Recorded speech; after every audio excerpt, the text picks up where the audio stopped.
তোর কোন বাপ দিছে সেই বাপের নাম বল, আমরা দেখবো সেই ইসলাম দেখবো আমরা। দেখা, যদি দেখাইতে না পারো সব চোপ। আমি নিজে ভাঙছি বক্স, আমি নিজে ভাঙছি, আমি তো একজন ইমাম। আপনাদের সমাজে তো আমাদের পরিচিত নয়, আমরা চিনিও না, সমাজ ভাঙাচুরা। যদি আজকে আমাদের এইভাবে সালাফি সমাজ হইতো বা যারা কোরআন সুন্নাহর সমাজ যেটাকে আমরা বলি, তাহলে কোন যুবক, কোন মায়ের সন্তান যে দুধ খেয়ে বড় হয়েছে তাকে এই সমাজে বক্স বাজাইতে দিতাম না, মরে যেতাম, ওই ময়দানে মরে যেতাম। এরকম কি আপনাদের সমাজের মানুষ তৈরি হতে পারে না? আমি তো দূরের মানুষ, বাজে না তো আমাদের সমাজে গান। আমরা যে সমাজে চাকরি করে এসেছি, সমাজে 2-3-4 হাজার মানুষ ছিল, কই বাজাইতে তো পারে নাই। সেখানে নেতাও ছিল, সবই ছিল, বাজাইতে পারে নাই, ভেঙে ফেলছি। একদিন দুদিন ভাঙা শুরু করেন, এখানে আপনি ইমানের পরিচয় দেন, দেখেন বাপ বক্স বাজাইতে পারবে না। কিসের বক্স? তাও মেনে নিতাম, বক্স বাজায় কোনো সমস্যা নেই। তোদের আনন্দ ফুর্তি মন চায়, যুবক মানুষ যৌবনের ধাক্কা মারছে মাত্র, এটা করতেই পারে, সবার মেনে নিলাম, তর্কের খাতিরে মেনে নিলাম।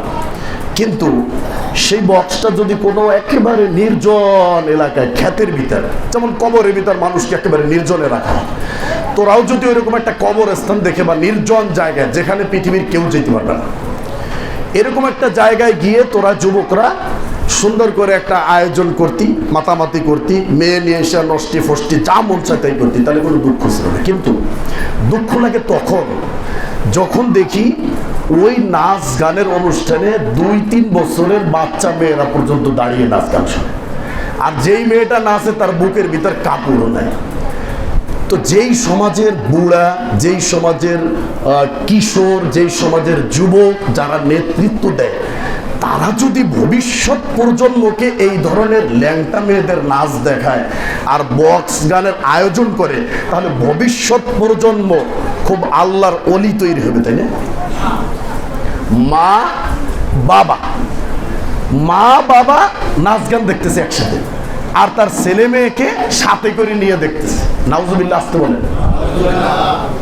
তাহলে যেই মা বাবা তার সন্তানকে সাথে নিয়ে রাত্রি 12টা-1টা পর্যন্ত এই ধরনের নষ্টা, যেটা আল্লাহর নবী কঠোর ভাষায় নিষেধ করছে, সেই নাচ গান যদি দেখতে পারেন, তাহলে এই মা বাবাকে আপনি কি বলবেন? মা বাবা না। আল্লাহর নবী বলছেন ওই ব্যক্তির দায়ুস, বলছেন সালাসাতুন লা ইয়াদখুলুনাল জান্নাতা আবাদান। কি বলছে বলেন? বলছে জান্নাতে যাবে না, এই কথা বলেন। আল্লাহর নবী বলছেন লা ইয়াদখুলুনাল জান্নাতা আবাদান। আবাদান মানে কশিন কালেও নয়, কখনো নয়, কোনো দিনও নয়, জীবনেও নয়, আবাদান।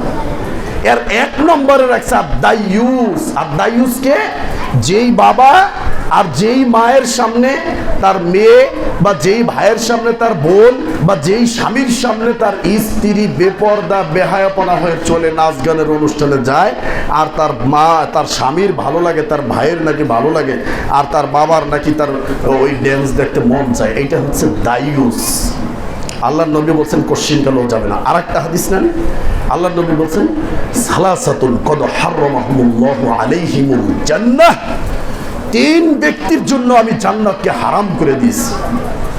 তার ভিতরে একজন আছে আদায়ুস আল্লাযী ইউকিরু ফি আহলিহিল খাবাস, যে ব্যক্তি তার পরিবারের ভিতর অশ্লীলতা বেহায়াপনার সুযোগ দেয়। যেই বাবাটা, যেই মাটা সাথে নিয়ে বাচ্চাদেরকে সাথে নিয়ে, আর 2-3 বছরের পোলা পান, সে ওই ল্যাংটা মেয়ের নাচ কিভাবে দেখে, এদের কি শরম লজ্জা কিছু নেই?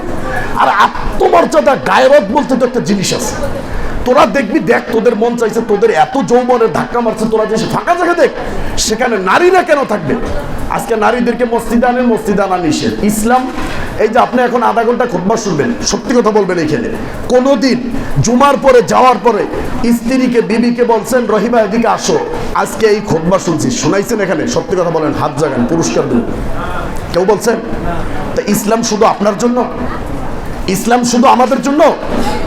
ইসলাম শুধু মা বোনদের মানে পুরুষের জন্য নাকি মুসলিম মায়ের জন্য আছে? তো জান্নাতের সর্দারনি কে হবে? কে হবে বলেন? ফাতেমা রাদিয়াল্লাহু তাআলা আনহা। তিনি তো একজন পুরুষ নাকি? তিনি কিভাবে হইল সর্দারনি? ইসলাম শিখে না? ইসলাম শিখে নাই, ইসলাম জানে নাই, ইসলাম বুঝে নাই, তারা কোরআন পড়তে পারে নাই, কোরআনের তর্জমা বুঝে নাই, তারা হাদিস বুঝে নাই, তারা ফিকা বুঝে নাই, সব কিছু বুঝেছে। তো আপনার স্ত্রী, আপনার বোন, আপনার মেয়ে যতদিন না পর্যন্ত ইসলাম বুঝবে, যতদিন না পর্যন্ত কোরআন পড়তে না পারবে, ইসলাম সম্পর্কে যতদিন না পর্যন্ত জ্ঞান অর্জন করতে না পারবে, ততদিন পর্যন্ত আপনার সংসারে শান্তি আসবে না। আপনার মেয়েকে আপনার বউ পশ্চিমকালেও পর্দায় রাখতে পারবে না, কারণ পর্দা সম্পর্কে জানেই না, পর্দা সম্পর্কে বুঝেই না। প্রত্যেকটা পরিবার আজকে মনে হচ্ছে দুনিয়ার ভিতরে একটা জাহান্নাম। না আছে ইসলাম, না আছে আল্লাহর কালাম, না আছে ধর্ম কর্ম, সারা দিন টিভি টিভি টিভি মোবাইল, এই ব্যস্ততা সেই ব্যস্ততা। তার রব যে একজন আছে এটা সে ভুলে গেছে। তো আপনার স্ত্রী, আপনার মেয়ে, আপনার বোন কি ইসলাম কিভাবে শিখাবেন? নাকি কোনো মাওলানা ঠিক করছেন বাসায় গিয়ে আধা ঘন্টা ওয়াজ করে আসে, নাকি কোনটা বলেন তো? আমাদের মা বোনদের ইসলাম শেখার দরকার আছে না নাই? কবে সেটা? আপনি মরার পরে ওসিয়ত করে যাবেন যে আমি মরার পরে তোরা মসজিদে দিয়ে খুতবা শুনিস, নাকি? আপনার থেকে বেশি এই খুতবা বেশিটা জরুরি কার জন্য? মায়ের জন্য। একটা মা যদি আজকে ইসলাম সম্পর্কে জানতো, আল্লাহকে চিনতো, আর আল্লাহ নবীর যুগে একজন দাসীকে জিজ্ঞেস করা হয়েছে যে তোমার রব কোথায়? দাসী বলছে যে রব কোথায়? উপরে আসমান, 7 আসমানের উপরে সমর্পণ আছে। আল্লাহ নবী বলছেন যে এই ব্যক্তি ইমানদার, এই দাসী ইমানদার, তাকে মুক্ত করে দাও। সুবহানাল্লাহ। আর আপনার স্ত্রীকে আজকে যে জিজ্ঞেস করেন আল্লাহ কোথায় আছে, বলবে কাজ শেষ করে নি, রান্না আছে। আল্লাহকে চিনি না, আল্লাহ যা আছে এটাই বুঝে না। কেন হলো এটা বলেন? আপনার কারণে। এর জন্য আপনি দায়ী। এর জন্য আল্লাহ নবী আপনাকে বলছে দায়ুস। আর আল্লাহ নবী বলছেন দায়ুস জান্নাতে যাবে না, তো যাবেই না, তার জন্য জান্নাতকে হারাম করে দিয়েছি এবং পশ্চিমকালেও সে যাবে না জান্নাত। আর সে দায়ুস আপনি। নিকৃষ্ট মানে কি জঘন্য যে মা বাপ দাঁড়িয়ে রয়েছে আর আমি বাবা, আর আমার সামনে আমার ছেলে মেয়ে গান শুনবে আর আমি বাবা, আমি বাবা, আপনি বাবা বলেন তাকে? আমি বলি কাপুরুষ, নির্লজ্জ, বেহায়া, বেশরম। যেই বেশরম নির্লজ্জ বেহায়ার সামনে তার ছেলে মেয়ে নাচ গান দেখে আর বাবা মার এইখানটা লোলা পড়ে যায়, মানে ভালো লাগে। মেয়ে নাচতে পারে, খুব গর্ব করে। আমার পাশের বাড়ি ভাবিকে বলে, হ্যাঁ ভাবি আমার মেয়েটা খুব সুন্দর নাচতে পারছে, একবার জান্নাতের টিকিট মায়ে দিয়ে দিয়েছে, বলে কোনো সমস্যা নেই, বিনা হিসাবে জান্নাত, নাকি? এই মা এটা কেন করলো? মায়ের ভিতরে ইসলাম নেই। ওই মা যদি মাগরিবের সালাত জামাতের সাথে পড়তো, ওই মা যদি মাগরিবের নামাজটা জামাতের সাথে পড়ে জিকির আজগার করতো, কোরআন তেলাওয়াত করতো, এশারের সালাত পড়তো, তাহলে ওই মা কখনো এশারের পরে তার বাচ্চাকে নিয়ে গানের মঞ্চে হাজির হতে পারতো কি? এই বাচ্চারা কথা বলে কেন? এই পিছনে কথা বলে কেন? এগুলো বন্ধ করে। তোরাইতে আগামের ভবিষ্যৎ পর্যন্ত তোরাইতে গান বাজনা বাদ্যযন্ত্র বাজাইবি। ভালো করে শোন আজকে হাদিস, ছোটবেলা শুনে ভিতরে ঢুকাবি, একেবারে ভিতরে গাইতে নিবি। এটা জানতে হবে সবাইকে। এটা তোর মা বাবার দায়িত্ব ছিল তারা শিক্ষা দেওয়া, কিন্তু সেটা দেয় না। এখন এখানে আসতো, শুনতে হইব কথা, কথা বলা যাবে না। তো দেখেন আল্লাহ কোরআনের ভিতর বলছেন, তো এই দায়ুসকে আমরা কিছু ভাষা ব্যবহার করলাম কি? নিকৃষ্ট, নির্লজ্জ, বেহায়া, বেশরম, ইতর, মানে আর কোনো ভাষা আমার কাছে নেই। আপনাদের কাছে থাকলে আমাকে মেসেজ করেন, আমি জীবনে শুনে। তো আল্লাহ বলছেন ওয়াইজা তুতলা আলাইহি আয়াতুনা। পয়েন্ট দেখেন আল্লাহ কি বলছে। তারপরের আয়াত 6 নম্বর আয়াত পড়ছি 7। একটু সামনে আগে বসেন, আজকে একটু লোক বেশি হতে পারে, আপনারা একটু সামনে আসেন, সমস্যা নেই। আর যারা সুন্নাত পড়বেন না, আইসা সুন্নাত পড়ে পরে বসবেন। আমরা পরে সুন্নাতের টাইম দেই না, সুন্নাত পড়ে বসবেন। খুতবা চলে চলুক, আপনি সুন্নাত 4 রাকাত, 6 রাকাত, 10 রাকাত, 8 রাকাত যত পড়তে পারেন পড়েন। ন্যূনতম 2 রাকাত হইলেও পড়ে বসবেন সবাই। শুনেন, আলোচনা শুনেন, কথা বলেন না কেউ। 6 নম্বর আয়াত 7 নম্বর আয়াতে বলছে ওয়াইদা তুতলা আলাইহি আয়াতুনা ওয়াল্লা। যখন এই সমস্ত নায়ক, গায়ক, গায়িকা, ড্যান্সার, যারা সমাজের এই যুব সমাজ, যারা এই সমাজের ডাস্টবিন, যারা নিকৃষ্ট, যারা শুকুর, যারা বানর, যারা নির্লজ্জ, বেহায়া, বেশরম, এদের সামনে যখন কোরআনের আলোচনা করা হয়, আমি বলিনি, আল্লাহ বলছেন যখনই তাদের কাছে তুমি কোরআন এবং হাদিস থেকে শোনাবে, ওয়াইজা তুতলা আলাইহি আয়াতুনা ওয়াল্লা মুস্তাকবিরা। আল্লাহ বলছে তারা মুখ ঘুরিয়ে নেবে। এটা বলে নেয়, বলছে তারা অহংকারের সাথে মুখ ঘুরিয়ে নেয়। কি বলছে সবাই বলেন, কি বলছে? কেন অহংকার বললাম জানেন? অহংকার কেন বলা হলো? ইবলিস, ইবলিস হয়েছে কি কারণে বলেন তো? বাস এতটুকু চাইলে রাখেন। ইবলিস শয়তান হয়েছে শুধুমাত্র তার অহংকারের কারণে, যে আদম মাটির তৈরি, আমি আগুনের তৈরি। আগুনের বৈশিষ্ট্য উপরের দিকে ওঠে, মাটির বৈশিষ্ট্য নিচে থাকে। অতএব আমি আগুনের তৈরি হয়ে আমি আদমকে সিজদা করতে পারবো?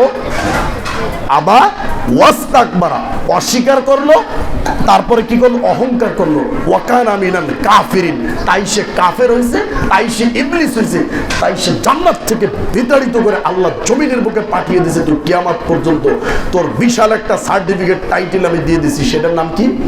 শয়তান। আর যত মানুষ তোর মতো আচরণ করবে তাদেরকেও তোর নামেই ডাকবে, ভয় নেই, তোর বন্ধু হবে অনেক। আছে না নাই?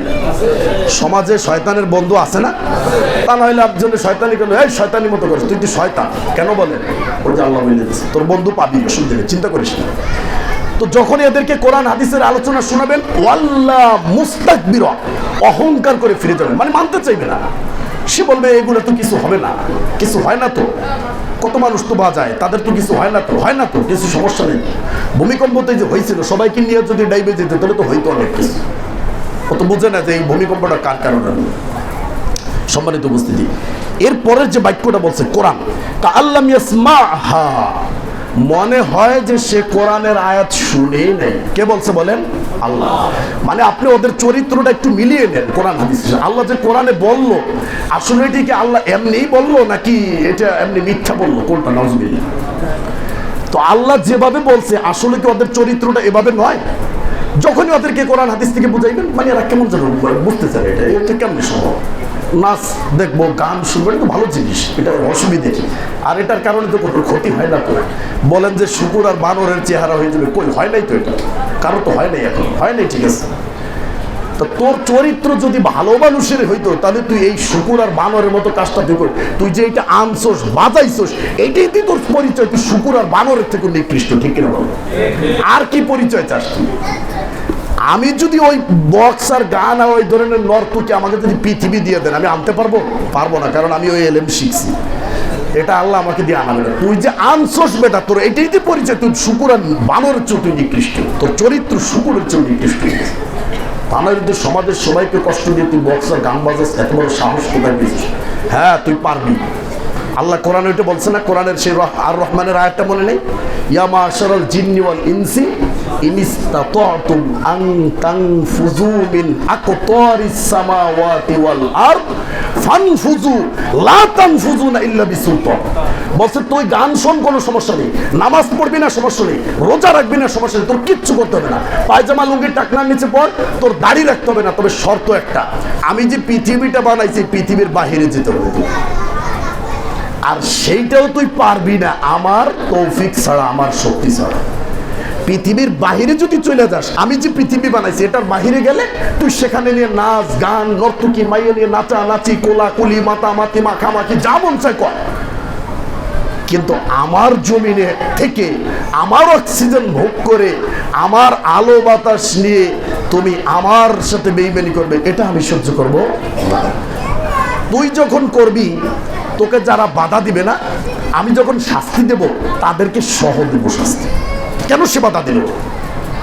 সে তো আমার ইমানদার ব্যক্তি, সে তো তাহাজ্জুদের সালাত পড়ে, সে তো মক্কা মদিনায় গিয়ে সে হজ উমরা করে আসছে, হাজি সাহেব। আবার যদি পোস্টারে যদি না লেখেন, অনেকে হাজি লিখলে রাগ হয়, বলে আল হাজ লিখতে হবে। কি লিখতে হবে? আল হাজ মোহাম্মদ কবির চৌধুরী। আরে বাবা রে বাবা, আল হাজ। অথচ হজ করছে কিসের টাকাটা? সুদের টাকাটা। আর টেন্ডারবাজি আর ধোকাবাজি আর 2 নম্বরের টাকাটা হজ করে এসছে। আল হাজ না লেখলে আবার মুখটা কালো হয়ে যায়। কালো তো হবেই, কারণ টাকাই তো কালো টাকা, বুঝতে পারেন? টাকাটা কি টাকা বলেন? কালো টাকা। এর জন্য তাকে আল হাজ না বললে মুখটা কালো হয়ে যায়। টাকাই তো কালো টাকা, 2 নম্বরই টাকা। আপনাদের কি কষ্ট হচ্ছে? খারাপ লাগে? কথাগুলো একটু দিতে হবে। আমলকি খেয়েছেন না? আমি আমলকি দিতে, আমলকি খাওয়ার পরে যখন পানি খাবেন একটু মিষ্টি লাগে। তো কোরআন হাদিসের আলোচনা শুনতে একটু কষ্ট লাগলেও হজম করলে আবার কি লাগবে? ভালো লাগবে। আর আমার বলার একটু অভ্যাস এইটি এরকম, আরো তিক্তভাবে বলি।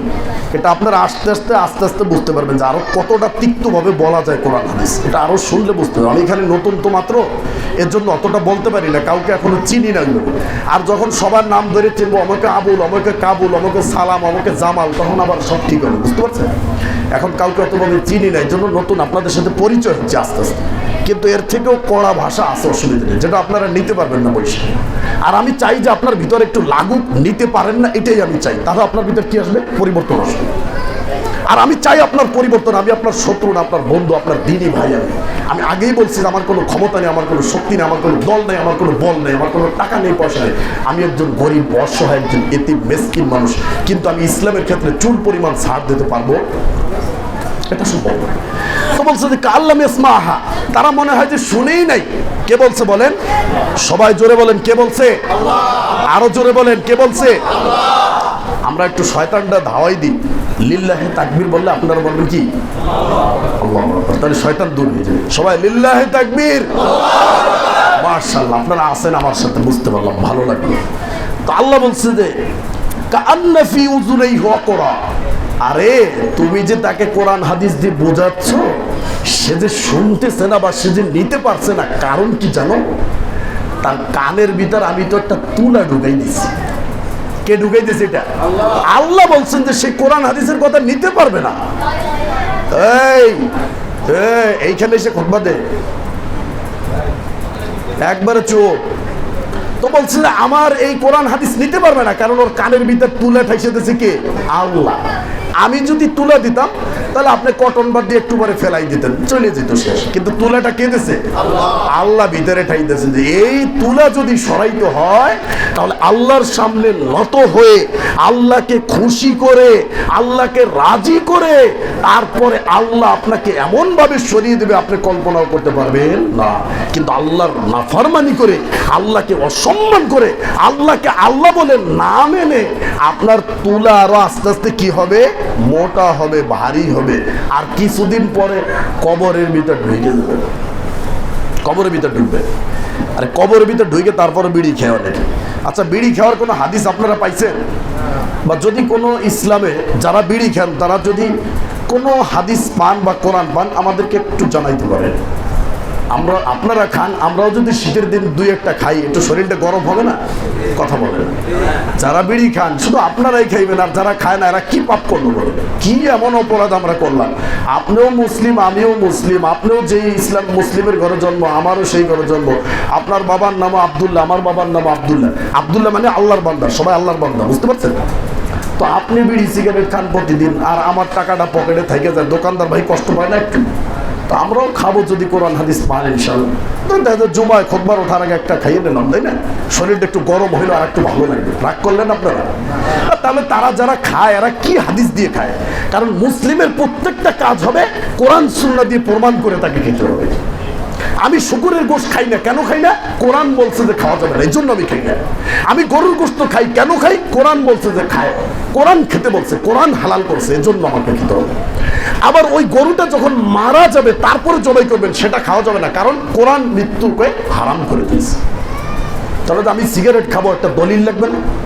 কোরআন হাদিসে লাগবে না? তা আপনার কোন নবী, কোন ইমাম, কোন আল্লাহর ওলি, আর কোন ইমাম আবু হানিফা বা ইমাম শাফি বা মালিক, আহমদ বিন হাম্বল, চার ইমামের কোন ইমাম বা আমাদের কোন নবী বা মুসা আলাইহিস সালাম বা ঈসা আলাইহিস সালাম কেউ কি বিড়ির ব্যাপারে একটা বাক্য বলছে কিনা? পৃথিবীর কোন ইতিহাসে যদি জাল একটা হাদিস দেখাইতে পারবেন, ইনশাআল্লাহ সেটা মাইনে নেব।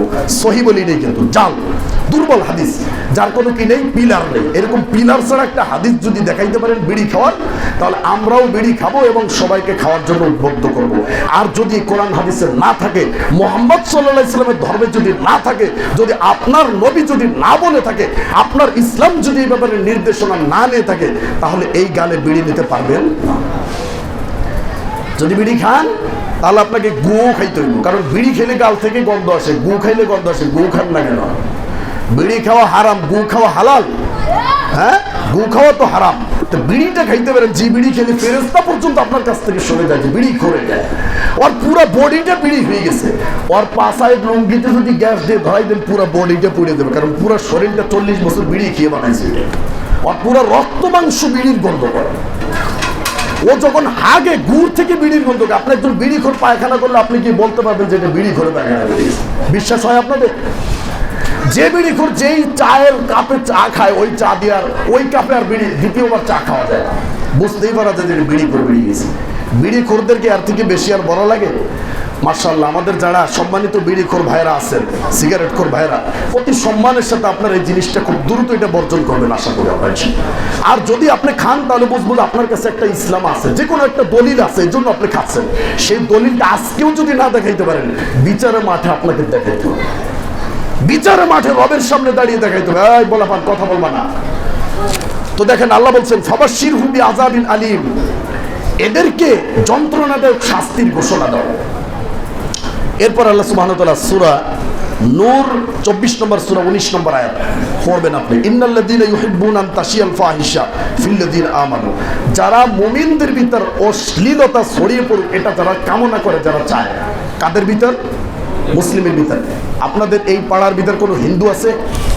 বলেন সবাই, হিন্দু আছে, বৌদ্ধ আছে, খ্রিস্টান আছে? তার মানে এই সমাজটা কি সমাজ? মুসলিমদের সমাজ। মুসলিমদের সমাজ মানে ইমানদারের সমাজ, ইমানদারের সমাজ মানে ইসলামী সমাজ, ইসলামী সমাজ মানে মুহাম্মদ সাল্লাল্লাহু আলাইহি ওয়াসাল্লামের সমাজ, আর কারো সমাজ নয়। অতএব যারা তোমরা মুহাম্মদ সাল্লাল্লাহু আলাইহি ওয়াসাল্লামের ধর্মের ভিতর, ইসলামের ভিতর, এই সমাজের ভিতর যারা অশ্লীলতা, বেহায়াপনা, বেলল্লাপনা যারা ছড়িয়ে দিতে চাও, তুমি কি মনে করছো কোরআন হাদিস তোমার ব্যাপারে কিছু বলে নাই?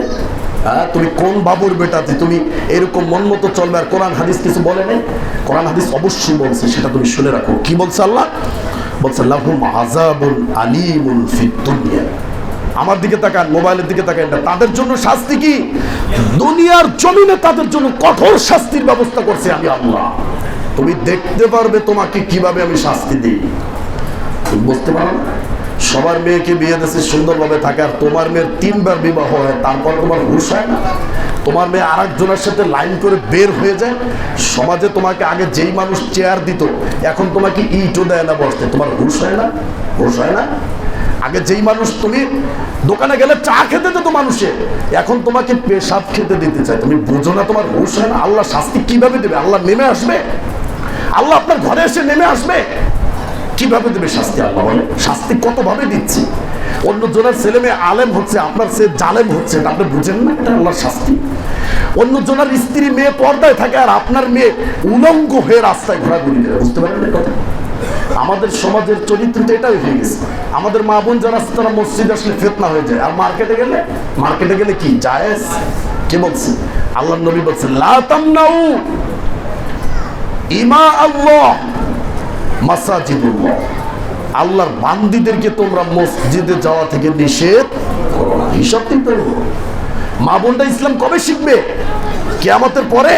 তাদেরকে আরো বেশি ইসলাম শেখা দরকার, কারণ তারা ইসলাম শিখলে তার সন্তানকে কিভাবে লালন পালন করতে হয়, তার স্বামীর কিভাবে সেবা যত্ন করতে হয়, কিভাবে পর্দায় থাকতে। আপনি আপনার মা বোনদেরকে নিয়ে আসেন, তাদের সম্পর্কে আমরা আলোচনা করে আপনারা শুনেন, তাদের জীবন পরিবর্তন হবে, সংসারে শান্তি আসবে। প্রত্যেকটা সংসার অশান্তির কেন্দ্রবিন্দু হচ্ছে তার কারণ, একমাত্র কারণ আমাদের মা বোনগুলোর ভিতরে ইসলাম নেই, দিন নেই, ধর্ম নেই, মুহাম্মদ সাল্লাল্লাহু আলাইহি ওয়াসাল্লামকে চিনি। কথা বলেন? অতএব আমাদের মা বোনদের শেখার দরকার আছে না নাই? মন থেকে বলছেন? মার্কেটে যখন যায় তখন ছেলে মেয়ে একসাথে লাগালাগি হয়, কথা বুঝতে পারেননি? কিন্তু মসজিদে যদি আসে তাহলে কি আমাদের ভিতর একসাথে বসে? কোনো মসজিদে দেখছেন? কিন্তু ওরস শরীফ আর মাজার শরীফে কি আলাদা বসে নাকি একসাথে বসে? তো সেইখানে জায়েজ, মার্কেটে জায়েজ, আর মসজিদে এসে আলাদা বসবে যাদের পর্দার ভিতর থেকে দেখা যায় না। ঢাকার শহর যে মসজিদগুলো আপনারা দেখেন নাই? আমি ঢাকার শহর যেখানে ছিলাম, আমার মসজিদের কোন জায়গা দিয়ে মা বোনরা ঢুকতো আমি জীবনে দেখিও নেই, খবরও পাইনি যে কোন জায়গা দিয়ে ঢুকে কোন জায়গা দিয়ে বেরোতে। অটো। আমাদের মা বোনদের শেখার দরকার আছে না নাই? আরো বেশি দরকার আছে। কথা বলেন সবাই, মুনাফিকের পরিচয় দিবেন না। অতএব আপনারা যদি এই দায়িত্ব পালন না করেন, বিচারের মাঠে সবাইকে দাঁড়িয়ে যদি আপনার স্ত্রী, আপনার মেয়ে যদি আপনাকে দাঁড় করিয়ে দেয় যে আমার বাবা কোনোদিন জুমা থেকে এসে বলে নাই যে আজকেই খুতবা শুনেছি, আমার ভাই কোনোদিন আমাকে বলে নাই যে আজকেই জুমায় তোমাকে যেতে হবে, এরকম কথা আজ পর্যন্ত বলেন নাই, যদি কাঠ গড়ায় দাঁড় করিয়ে দেয় তাহলে কি করবে? বলে আরে বাদ দিলেই গুলো একবার জান্নাতে যাবো। নামাজ না পড়লেও কি ঈমান? নামাজ না পড়লেও সমস্যা নেই, জান্নাতে। কারণ জানি যে মুহাম্মদ সাল্লাল্লাহু আলাইহি ওয়াসাল্লাম ধর্মের মানুষ, এরা জান্নাত ছাড়া কোথাও যাবে না। বুঝতে পারেন এই কথা? আপনি জান্নাতে যাবেন এই আশা করে দিয়েছে আল্লাহ, আপনাকে জান্নাত দিয়ে দিয়েছে দুনিয়াতে। আল্লাহ ভালো জানে আপনার কাছে কি ওহী আসে নাকি কে আসে, এটা আমরা বললাম না এখন এখানে পরিবেশ। তো বলছে যারা এই অশ্লীলতা ছড়িয়ে পড়ুক মুমিনদের মাঝে, ইসলামী সমাজে, এটা যারা চায় তাদের জন্য কোথায় শাস্তি বলেন? দুনিয়াতে শাস্তি, দুনিয়াতে শাস্তি তাদের জন্য। এরপরে বলছে ওয়াল আখিরাহ, শুধু দুনিয়ার শাস্তি দিলে কিন্তু পারতেন, বলছে পরকালেও শাস্তি রয়েছে। আল্লাহু ইয়ালামু ওয়া আনতুম লা তা'লামুন, বলছে তুমি মনে করো তুমি কোথায় বসে গান বাজনা বাদ্যযন্ত্র বাজাও, তোমার 14 গোষ্ঠী শুদ্ধ একসাথে দেখো, তোমার জামাই, মেয়ে, শ্বশুর, শাশুড়ি, শ্বশুর শাশুড়ি বুড়া মানুষ আছে, তাও বলে যে আম্মা আসেন আজকে গান হোক, আসেন আমাদের সাথে একসাথে বসে দেখে নেন।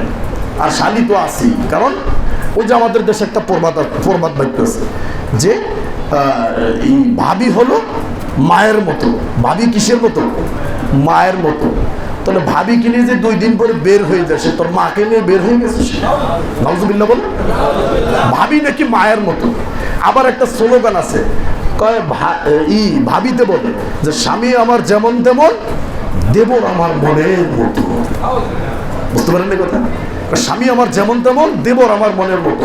যার কারণে স্বামী প্রবাসে গিয়ে 25 বছর থাকে, 20 বছর থাকে, অথচ তার কি চলতেছে?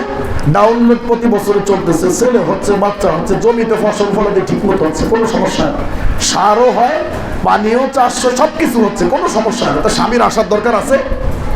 কিভাবে চলছে? ওই যে স্লোগানটা খাইয়ে দিচ্ছে, বলছে স্বামী আমার যেমন তেমন, দেবর আমার মনের মতো। এই স্লোগানে সব নষ্ট করে গেছে। আল্লাহ রাব্বুল আলামিন আমাদেরকে এই স্লোগান থেকে বের হয়ে আসার তৌফিক দান করুন। আপনাদের কি কষ্ট হয়েছে বাবা? সবাই বলেন। আপনারা আমার দিনী ভাই, মুসলিম ভাই, সবাইকে আমি ভালোবাসি, অন্তর থেকে ভালোবাসি ইনশাআল্লাহ। তো যারা সুন্নাত পড়েন নাই বলছিলাম, তারা সুন্নাত এসেই পড়বেন, কারণ আমরা এখানে যখন খুতবা দেই, খুতবার সময় আপনি সুন্নাত পড়তে পারবেন, চাইবেন না আপনি পরে বসে যান, অসুবিধা নেই, কোনো সমস্যা নেই। আমরা বেদবি মনে করবো না, কিন্তু এই অপবাদ দিবেন না যে সুন্নাত পড়তে আমরা নিষেধ করছি। আপনি মিলিয়ে নেবেন যে আপনি কয়টা সুন্নাত পালন করেন আর আমরা কয়টা পালন করি, আপনি মিলিয়ে নেবেন, কোনো সমস্যা নেই। তো যেই ব্যক্তি বলে যে আমরা সুন্নাতের সময় দেই না বা সুন্নাত পড়তে দেই না আমরা, তো ওই ব্যক্তি কিন্তু বিড়ি খায়। তাকে একটু জিজ্ঞেস করবেন, চাচা বিড়ি খাওয়ার হাদিস করে দিয়েছেন, আপনি যে সুন্নাত পড়ার ব্যাপারে একটু অপবাদ দিলেন। এখানে যারা আসছেন সবাই সুন্নাত পড়েননি? যে পড়েন না একটু হাত তোলেন তো, আমরা পড়িনি। তারা পড়েন, এখনই পড়েন, সমস্যা নেই, আমি এখনো পড়বো, খুতবা দিব, আপনি পড়তে থাকেন, অসুবিধা নেই, কিন্তু অপবাদ দিবেন না যে সুন্নাত পড়তে দেন। সম্মানিত যুবক ভাইয়ের আমার, তো আজকের আলোচনাটা আমরা আর দীর্ঘায়িত করবো না। আমরা যতটুকু 2টা কোরআনের আয়াত পড়ছি, আর অনেকগুলো হাদিস আমরা নোট করছিলাম। আগামী সপ্তাহে আমরা বাকি পর্বটুকু শেষ করবো। আপনারা আসবেন তো? সবাই সবাই আসবেন তো? আগামী সপ্তাহে যে আলোচনাটা হাদিস থেকে, এটা আরো চমৎকার হবে, আপনাদের শুনতে ভালো লাগবে। জানি আজকে আপনাদের একটু কষ্ট হচ্ছে, তবে আমার ভাষার একটু সমস্যা আছে, আমি একটু জোরে কথা বলি, মাইকের সাউন্ড একটু বেশি। আবার এই মাইক মনে করেন যে অন্যরকম, মাইকের দোষ, আমার দোষ দিন না, এটা বুঝতে পারছেন? তো যদি কেউ আমার ভাষায় বা কথায় বা এই অনুবাদে যদি কষ্ট পেয়ে থাকেন, আমি 2টা আয়াত মনে করেন 10 মিনিটে অনুবাদ করতে পারতাম, কিন্তু ওইগুলো করলে আপনাদের ভিতর লাগতো না। আমি চাই যে আপনাদের জীবনে পরিবর্তন আসুক। আমরা মুসলিম, সবাই আমরা কোরআন হাদিস মেনে আমরা পরকালে কোথায় যেতে চাই? কার সাথে? আমাদের নবী মুহাম্মদ সাল্লাল্লাহু আলাইহি ওয়াসাল্লাম। সবাই নবীর নাম পড়লে কি পড়তে হয়? দুরূদ পড়তে হয় সাল্লাল্লাহু আলাইহি ওয়াসাল্লাম। এটা মনে রাখবেন। আল্লাহ আমাদের এই আলোচনাগুলো বুঝে আমাদের যুব সমাজকে বা যারা এই গান বাজনা বাদ্যযন্ত্রের সাথে সম্পৃক্ত আছে, আল্লাহ যেন তাদেরকে এই ভাইরাস থেকে, নিকৃষ্ট কাজ থেকে ফিরে আসার তৌফিক দান করে, আল্লাহুম্মা আমিন। আর আমরা যারা তাওহীদি জগতে আছি, আমরা যেন সবাই এটার প্রতিবাদ করতে পারি। আল্লাহ আমাদের সেই তৌফিক, সেই শক্তি আপনি দান করেন আল্লাহ। আর একটা লিল্লাহি তাকবীর দিয়ে আপনারা আল্লাহু আকবার বলেন। লিল্লাহি তাকবীর। মাশাআল্লাহ, আমার কলিজাটা ভরে গেল যে আপনারা আমার সাথে আছেন। আলহামদুলিল্লাহ, আপনাদের জন্য আমি দোয়া করি আল্লাহ রাব্বুল আলামিন আপনাদের সবাইকে কোরআন সুন্নাহ বুঝে সুন্দর একটা জীবন এই দুনিয়াতে উপভোগ করেন, পরকালের যেন সুন্দর একটা জীবন আপনাদের হয়। আমরা যেন আমাদের পরিবার, বন্ধু বান্ধব সবাই একসাথে জান্নাতে থাকতে পারি। আল্লাহ আপনি কবুল করেন। আল্লাহ আলহামদুলিল্লাহ।